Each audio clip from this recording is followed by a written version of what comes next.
Welcome everyone. So we are doing a little evening, it's a kind of a more gentle style class tonight. I'm calling it a Psoas release party because we're going to target the psoas, which is this big hip flexor muscle that starts way up high, kind of near our T11, T12 vertebrae, and comes down through the body like a little bridge girder, enters the bowl of the pelvis where it meets a friend called the iliacus. And then the two of them together are the primary muscle that flexes the hip, that brings the thigh closer to the torso. So all of the work we're going to do is to try to create some strength, some release in that kind of hip flexor area.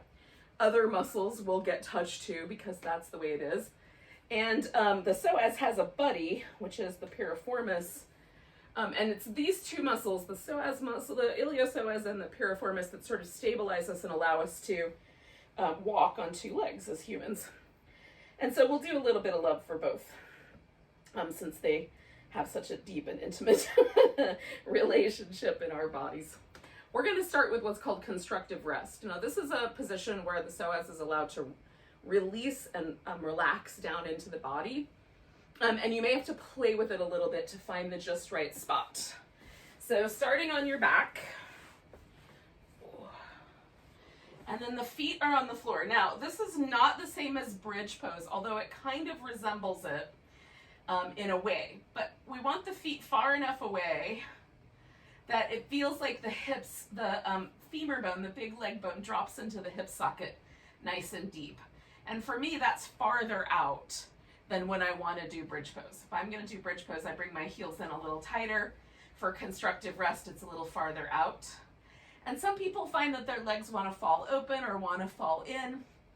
So if yours want to fall open, you can try a couple of strategies: widening the feet, or even taking a yoga strap or a strap of some kind and wrapping it around your thigh so that your thighs can kind of lean into the strap. And the same token, if the legs want to fall inward, you can stick like a little rolled up towel or a yoga block in between your knees so your knees have something to rest into. I usually find that if I just get my feet in the right spot, that everything will relax. If your low back feels like it's arching off the floor such that you could put like several guinea pigs underneath your low back, we're not trying to make a little hidey hole for small furry creatures, but there should be a normal curve there. So whatever your natural curve is in your lower back, that should still be present. So we're not trying to press the low back down. We just don't want it to overly arch. So the pelvis should feel relatively level. The leg bones should feel like they're dropping nice and soft into the hip sockets. And then everything else kind of connected. The spine, the rib cage, the neck, everything should feel relatively stable and relaxed. Now, some people need a little head support. Some people need to adjust the arms in different ways, like maybe the arms should be like a cactus or overhead. I like my arms to just fall kind of where they would if I were standing up, and slightly out, just so that it feels like everything is relaxing. And we're going to hang out here for a good while, 5 or 6 minutes, maybe a little longer. Now, if you have really tight hip flexors, this pose can be useful at longer, like staying 10, 12 to 15 minutes even, to allow the time for the muscle to really let go. This is a fight or flight muscle. It's really deep, so there's not a lot of sensory nerves in the psoas. Until we get to the connective tissue that goes over the front of the pelvis, we don't really feel much deep in the body, but we're trying to just let everything get kind of heavy and soft. Let the internal organs kind of fall backwards into the body. When we do core work and we use the psoas, it tends to push the internal organs forward. So when it's taut and it's really being asked to work hard to hold our legs steady against gravity, you'll feel everything rising up. So it almost looks like a little loaf of bread on the middle of your belly. So we're trying to let that all kind of sink back, right? So that nothing is overly lifted. And it really just takes time. That's the main thing, is allow yourself to let go and be patient. And then for me, it's very helpful to take this little, moment to just relax, pay attention to my breath. Try to keep habitual or stress-related thinking sort of at bay by paying attention to the present moment. So I like to center myself in my environment and just kind of notice things, feel the sensation of air against my skin, feel the breath coming and going. There might be little noises in the space that you're in. Just homey things going on around you. If you're outdoors, sometimes there's other sorts of sounds, so just depending on where you're practicing with me tonight, or today, as the case may be. It might be different.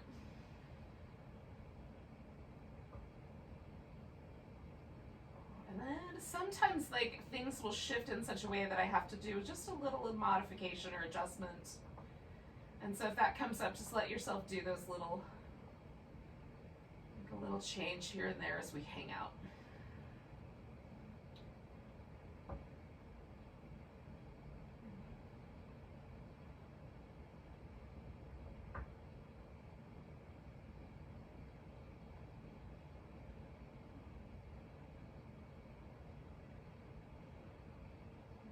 Sometimes a little while for us to really peel off the layers and layers of stress and tension that we load into our bodies.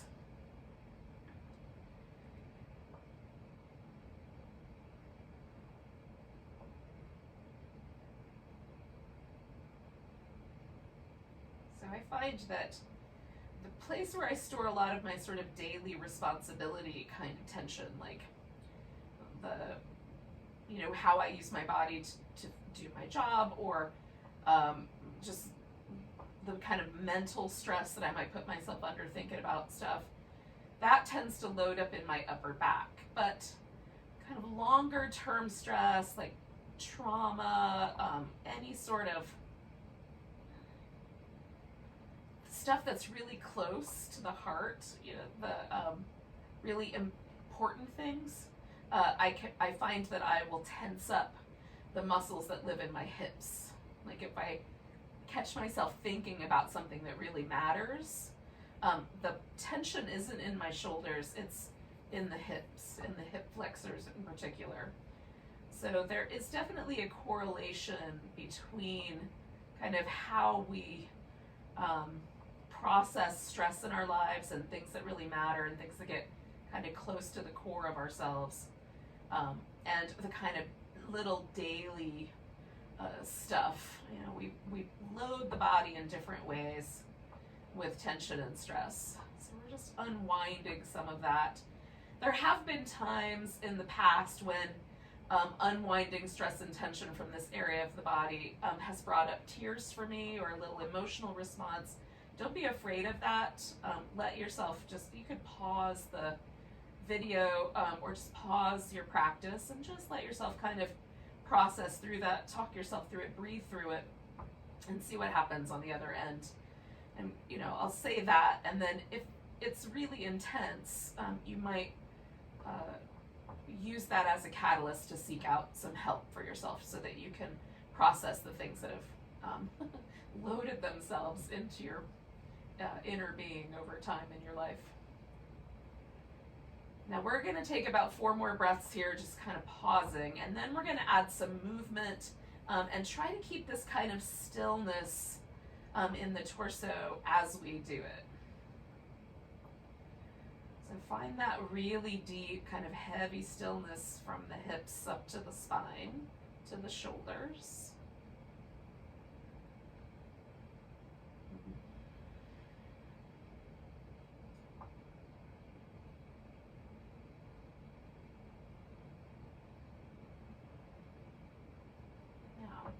The surface I'm on is fairly slippery. There's carpeting, this mat has kind of a soft fuzzy texture to it, so it's a little bit slippery. But if the surface that you're on is really sticky, you may have to do a little bit of extra work here, or you can kind of fold your mat a little bit and get it out of the way. So you'll kind of figure this out. Sometimes If you have wooden surface or a tiled floor surface, having a sock on your foot will help you glide a little bit more easily. And you know, or you could put a little towel under your heel. That might help. So you just may have to experiment a little bit. So here's the movement pattern. We're going to lift the toes up on one leg, and then we're going to just glide that leg out and stretch through the whole body. So I want to try to feel where that hip flexor connects. Now, it's not on the surface of the body. If I took off my abdominal wall, took out my internal organs, then I would find this muscle. So it's way back here in the back body. I indicate here with my fingers because it's about this level, but it's way back in here, okay? So I'm trying to feel that whole pathway of that muscle all the way down to where it attaches to my thigh. And then we're gonna just really gently glide the leg back in place and then pause. So we're gonna do a few rounds, about 5 rounds of just this one super simple movement. So toe goes up, and then you glide the leg out as best you can. If you need to hover over the floor just a little bit, you can. It makes you use the muscle differently, so when you get to this part, put the leg down on the ground. Stretch out nice and long, and just pause with that stretch. And then let yourself really gently kind of glide that leg back. That's it. That's the movement for now. Toes up, glide the leg out, pause with the stretch. Try to feel yourself relax a little bit around the stretch, and then glide the leg back as best you can, and then pause. I can't remember how many that was, but I'm going to do 2 more. so I've got around 5, give or take 1.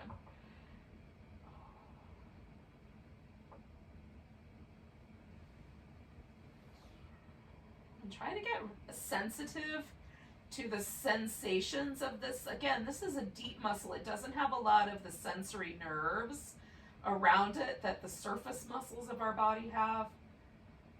But see if you can become more sensitive to kind of how it interacts with your spine and the diaphragm and other places that might be a little bit more sensitive. So now I've done one leg, but I haven't done the other, and I just want to check in with sort of this area right here on the top of the hip. That's the pathway where this muscle goes over the ridge of the pubic bone. It goes kind of through the inner thigh and attaches around to the back side of the femur, which is this big bone in your thigh. So it's almost like a pulley where it goes over the top of the pulley of the pelvis and attaches to the leg, so that it stabilizes the leg in this movement coming towards the torso, right? It provides that movement and stability. So just notice, like, do you feel any differences in the hip socket or in this kind of front portion of the hip? Sometimes it does feel different to me, not always. So now I'm going to do the same thing, but on the left side. So I've got my toes up. I'm going to glide that leg out nice and slow. Reach out through the leg, kind of feeling this length go out through the whole body. And again, it's more in the back body than the front. And then I'm going to try to glide it back into place as gently as possible. That's the movement. I'm going to do it 4 more times. And again, I pause at each point and try to feel my body relax. So when I stretch out here first, the initial reaction is for the muscle to lift. If I hang out for a second, I can feel it start to recede back. It's very subtle, you guys. And I definitely sometimes wonder if I'm making that up inside my own head. It's so subtle. Toes up, stretching that leg out. Kind of feeling that length. Waiting for that slight relaxation response. And then when I pause here, just trying to feel my body settle back into a softer place. All right. So going back out, I think I have 2 more to go. Again, sometimes I get so caught up in the sensations and the movement itself that I forget to count. So sorry about that if we're doing extra.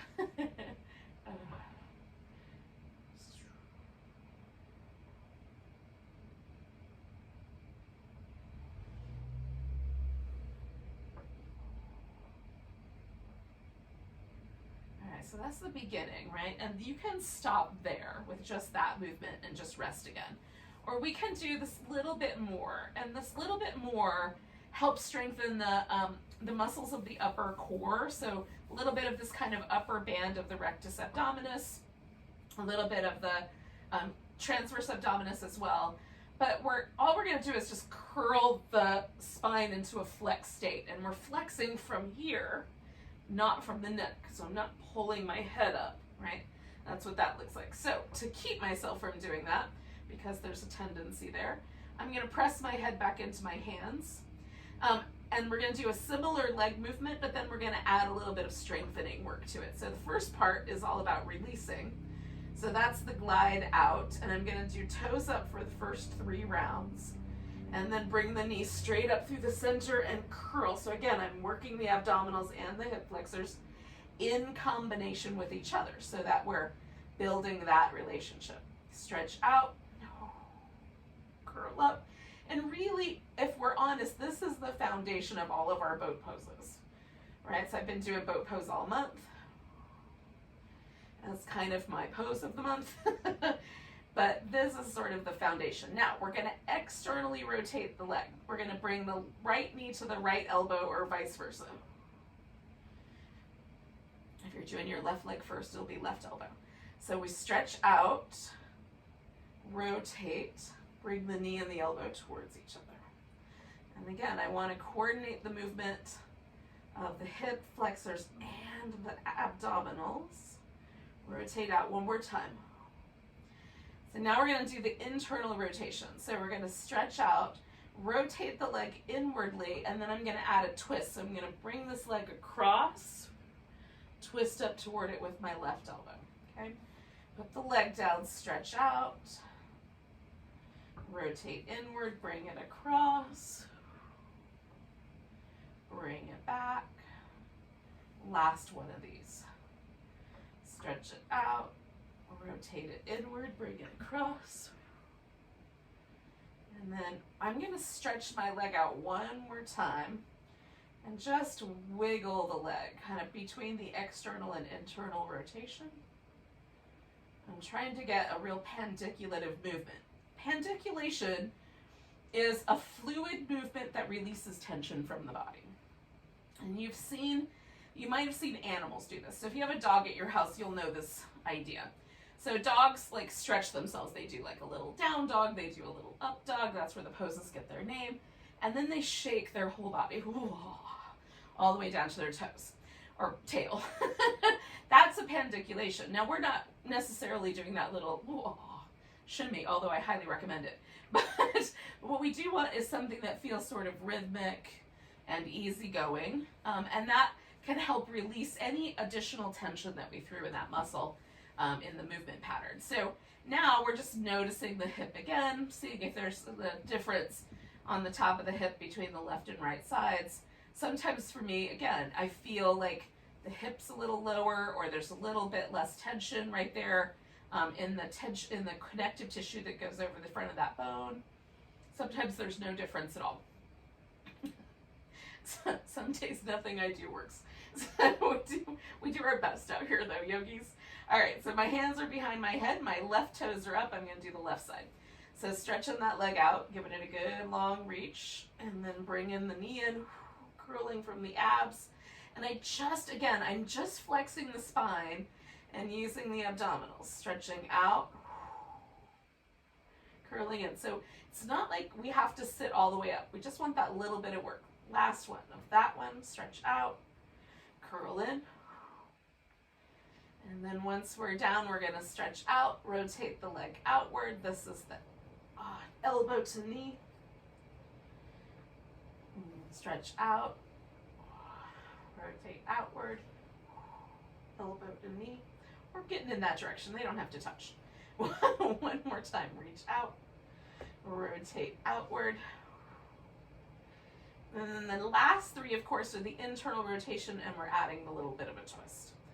So we stretch out, rotate the leg inward, bring it across, twist up, stretch out, rotate inward, bring it across.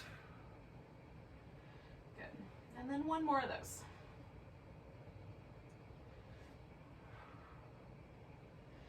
And then we're just gonna stretch out. I'm gonna let my head go.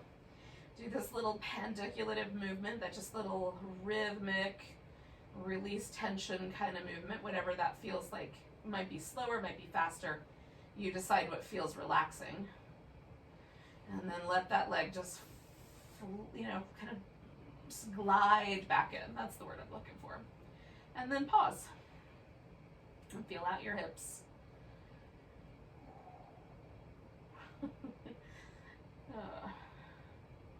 So we're going to flip over onto our belly, and we're going to do some locusty cobra-like movements that are also designed to sort of open up the hip flexor. Now, if you have any sort of trouble, like you've got some herniated discs or anything in your low back or in your neck that is tricky for you, you just avoid too much pressure. A little bit, and especially like we could just lift the legs, for example, we'll still hit this hip flexor area, and then you can leave your spine kind of a little kinder. Okay, so you could do your locust like this. So I make a little crisscross, rest my forehead on the arms, right? And then we take one leg and lift it and stretch it back and put it down. And that might be your locust. So that way the spine never really does a lot of work, but we still get the hip flexor release. So we lift like that. Okay, so we're stretching back through the one leg, and then stretching and lifting the opposite leg. Stretch and lift one leg. Stretch and lift the opposite. One more on each side. I don't know if you can notice this, but I'm not lifting my hip. I'm just trying to lift the leg. So the leg goes up, but not the hip. The leg goes up, but not the hip. So I'm not rolling to my side, right on? So then we're gonna come into a sphinx. And this is the one that can get tricky. So if you want, you can stay down low with that, resting your forehead or your chin on your arms. Because the sphinx, again, is a release here for the hip flexor. So I'm stretching out through my feet. I'm trying to kind of press the front of the hip into the floor. Now I like my elbow a little forward of my shoulder and slightly closer in than shoulder distance apart. It makes my shoulder relax the best.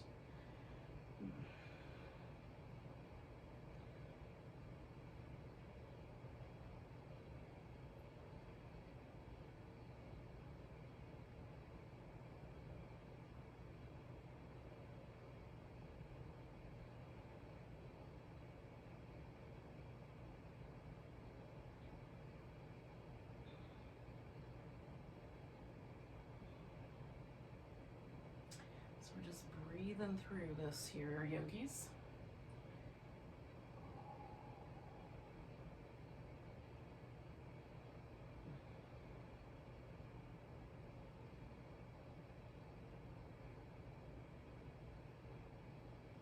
Take a couple more deep breaths. And again, I'm kind of pressing my legs down into the floor, trying to give that hip flexor area a little bit of extra love. All right, now lower yourself down. You can bend your knees and give yourself a little kind of windshield wipery release.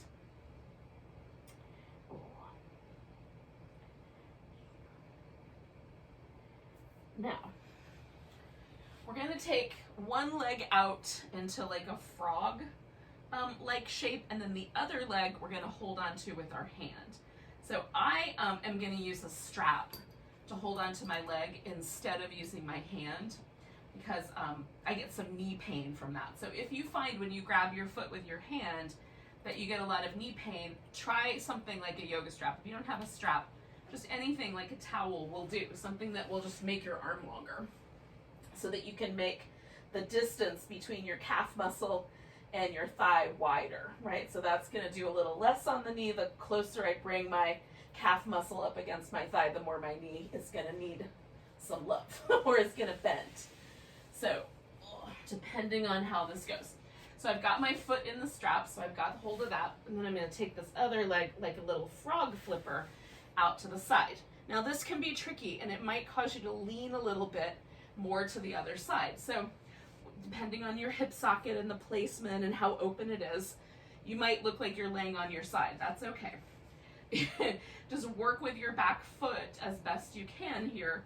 So if you're holding it with your hand, or like I'm doing, I'm holding it with a strap, and trying to get as level as I can. Just get as level as you can. And if it just doesn't work, pick one of the two. Maybe you only do the one, like this guy. Maybe you only do this guy. So you can modify as you like. And we're gonna stay with this bit for a little while. So again, while I'm holding poses, I'm trying to relax a little bit. Nice and deep breaths.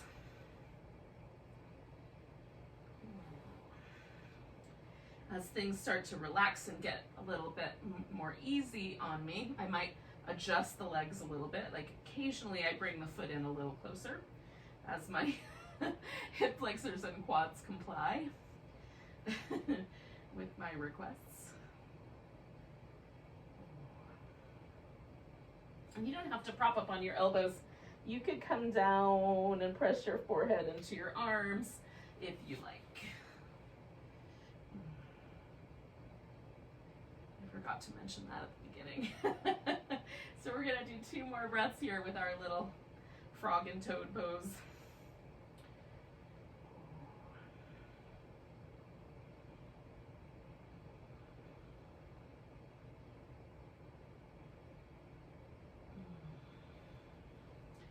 Now, I'm not going to totally release myself from the strap. You can let go with your hand though, because if you're using your hand, you don't have to do this extra step.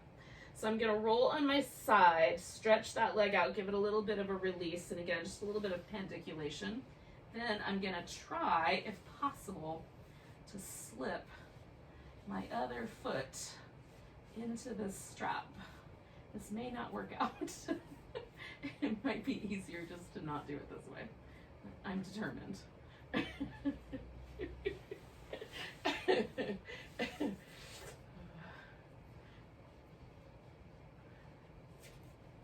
Okay. See, I count that as a small victory. All right. So then we're going to do the opposite. Just a little frog on one side, a little toad on the other side, whichever version you think is what. That's fine with me. Double frogs. Chocolate frogs, whatever kind of frogs. And again, I'm pressing this hip down.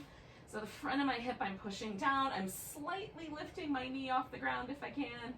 On the other side, I'm just trying to stay as stable as possible.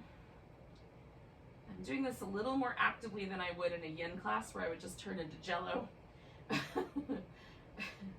It's good both ways though. Jello-like or more active.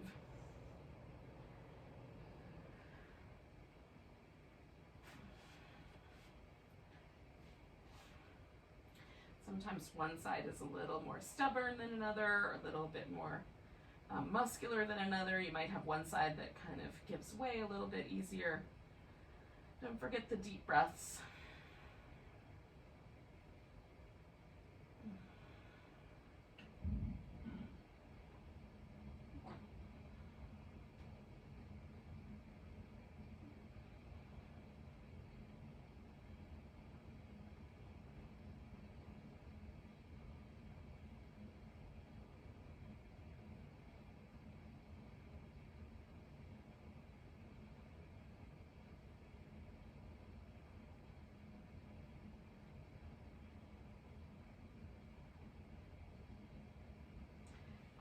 Right, so we're going to take 2 more breaths.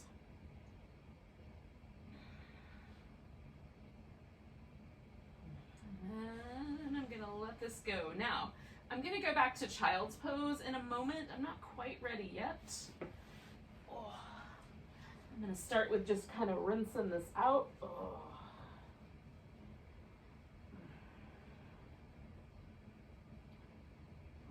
And then head back.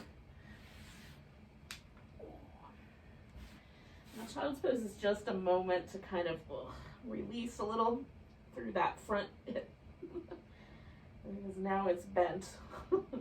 So it's not quite as intense a stretch. And then we're going to come to a lunge. Now, the lunge you can do with your hands on the ground or your hands up, on your hips. I'm going to kind of change things as we go. I find yoga blocks really helpful. If you have them, they just extend the length of your arms so you can keep your torso up a little bit higher, but they also might, like if I stack a couple of them up, I've got a really solid hand position there if I need a little extra stability. So with the hip moving into a flat, extended position, that's going to create this stretch, and it's mostly the connective tissue, this iliacus-psoas combo, ilio-psoas there, is mostly what I'm getting with the lunge. So I don't want to be too aggressive to that one spot right there in front of the hip. I want to try to feel this all the way up through the torso in sort of like that sphinxy sort of shape. So the sphinx is maybe a blueprint for how we're trying to feel in this portion, this kind of upper part of the hip flexor area. So it's not all just like sharpness right there.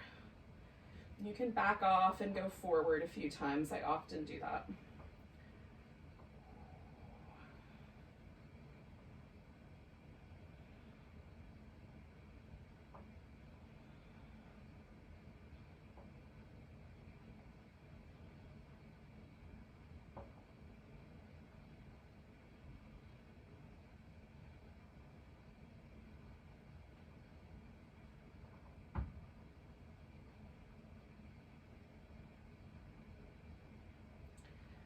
So then we're going to send our hip back and just, kind of head into a slightly flexed position there. You can add more hamstring stretch by folding a little deeper forward, a little less by not folding in so deep on the leg up here in the front.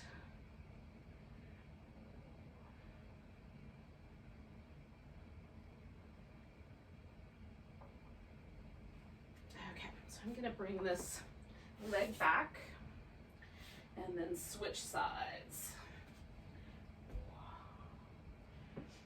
And for me, the right side is a little different than the left side. It's a little more sensitive. It's a little bit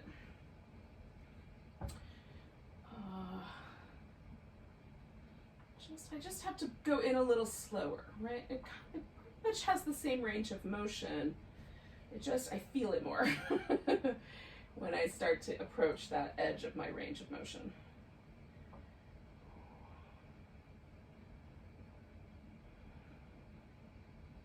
And again, I want to try to stay as relaxed as possible.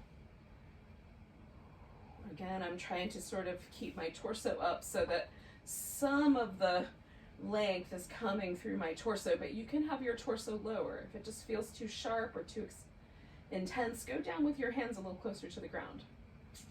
Just be mindful of how far forward you push your hip. It should feel good. like good medicine, not like bad medicine.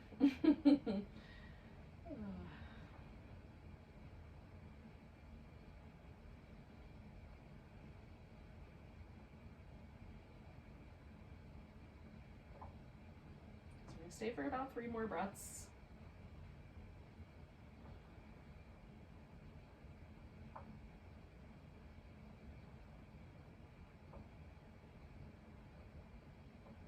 Now, these are not the only things you can do to help release your psoas, but they're good ones.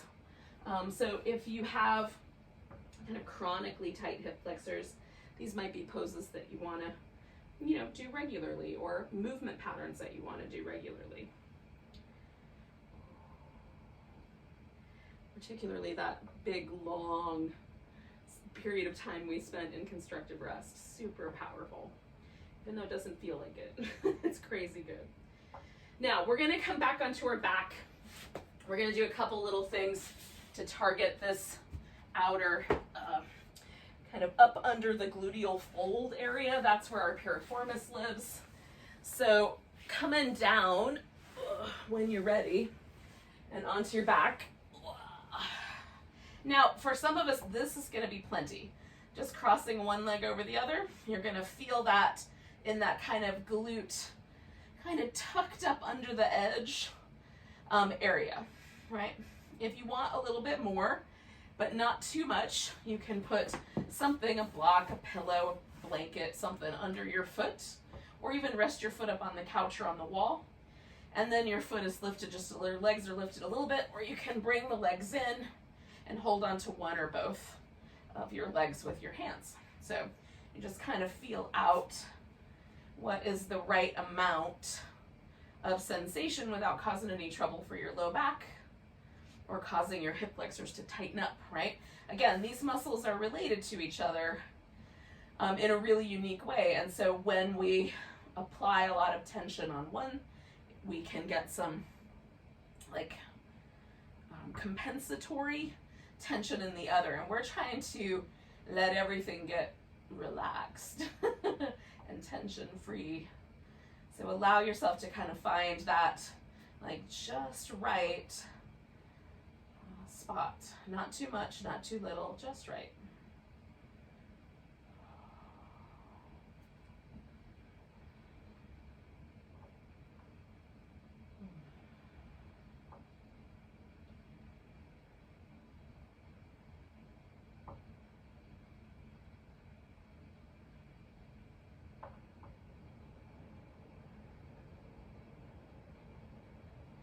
Okay, so we're taking the legs over to the side so we get a twist. And I'm keeping this little wrap, but I might want to take my block or pillow or whatever you've got and just give myself somewhere to lean into so that I don't have to try to make it all the way to the floor.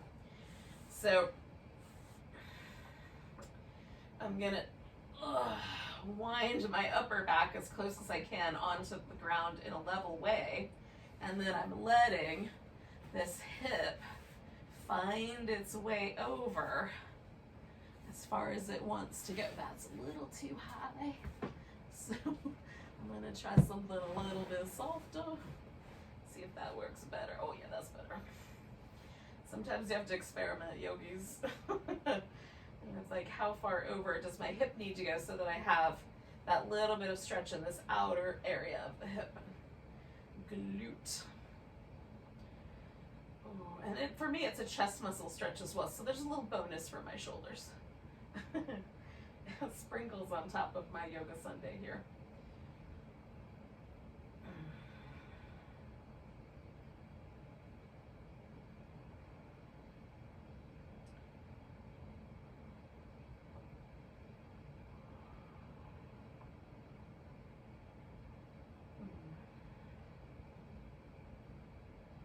Okay, so we're gonna back ourselves off a little bit.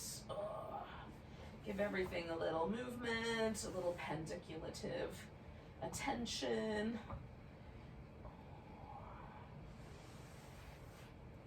And then you do the other side. Whatever that might look like or be like.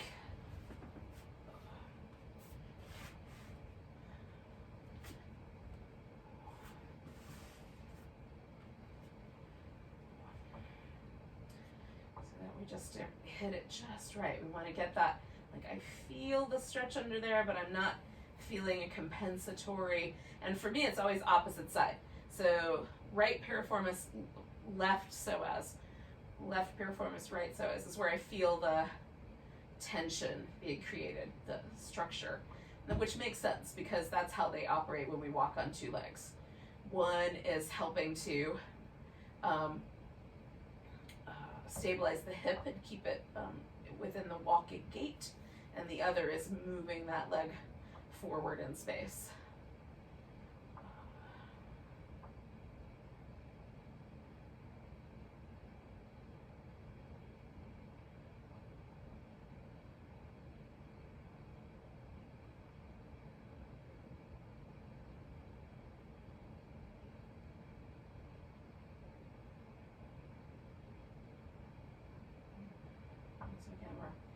Letting ourselves relax into this relatively mild but hopefully useful unwinding of tension by just applying like the littlest bit of sensation there and letting go all around it.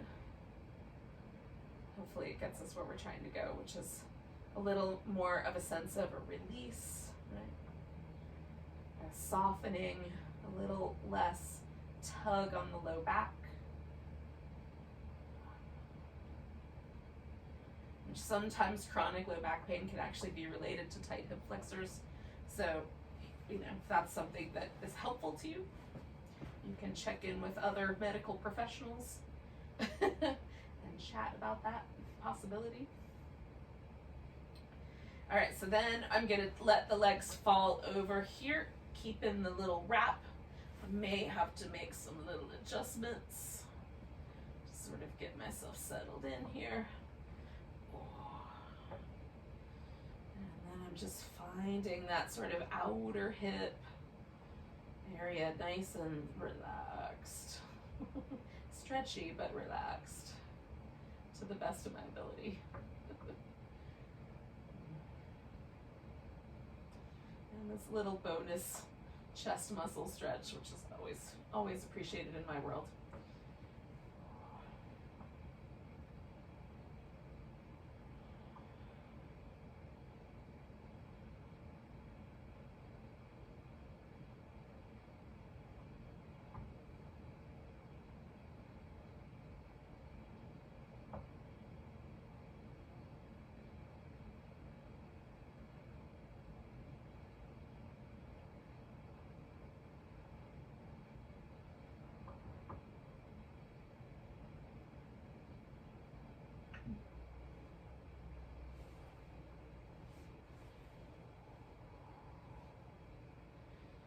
Yogis.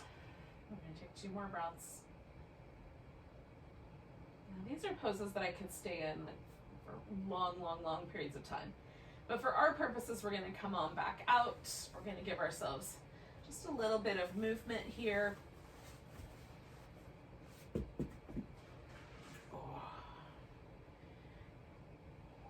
And then we're going to stretch out. Now, you can do a traditional Shavasana, corpse pose, where you have your legs outstretched, but if it still feels like there's a little bit of tension in your psoas, then you can allow your legs to rest over a folded blanket or a little pillow or something like that, so that there's still that little sense of the pelvis being neutral and the muscle being relaxed.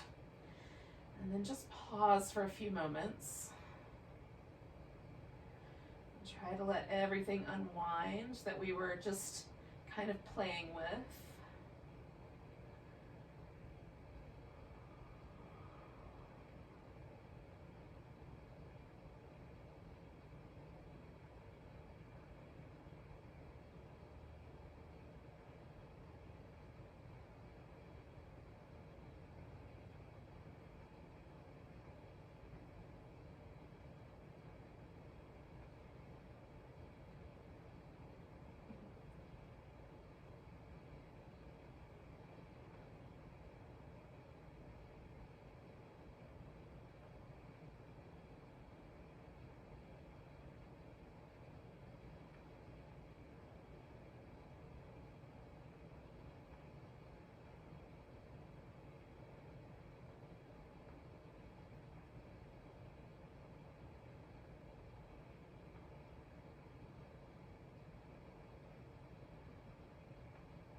yogis. Now, you could stay longer. If it feels like you just need a little bit more time to continue your unwinding process, definitely stay. If you are ready, you can begin with a nice big stretch. We're going to do just a little kind of banana shape. Take a couple breaths there.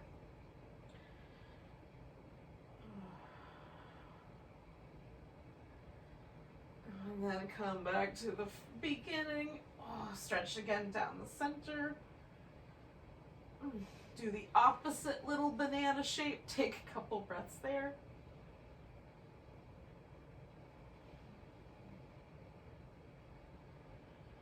Oh, come on back to the beginning. We'll bring the knees in. Give ourselves a little back massage. Oh. And then you'll roll to your side and bring yourself up. So thanks for joining me for a little psoas release party. Hopefully your hips will feel all nice and juicy and relaxed all night. Use them wisely. Take a nice big breath. Big sigh. Namaste. Have a great night or day, whatever time it is.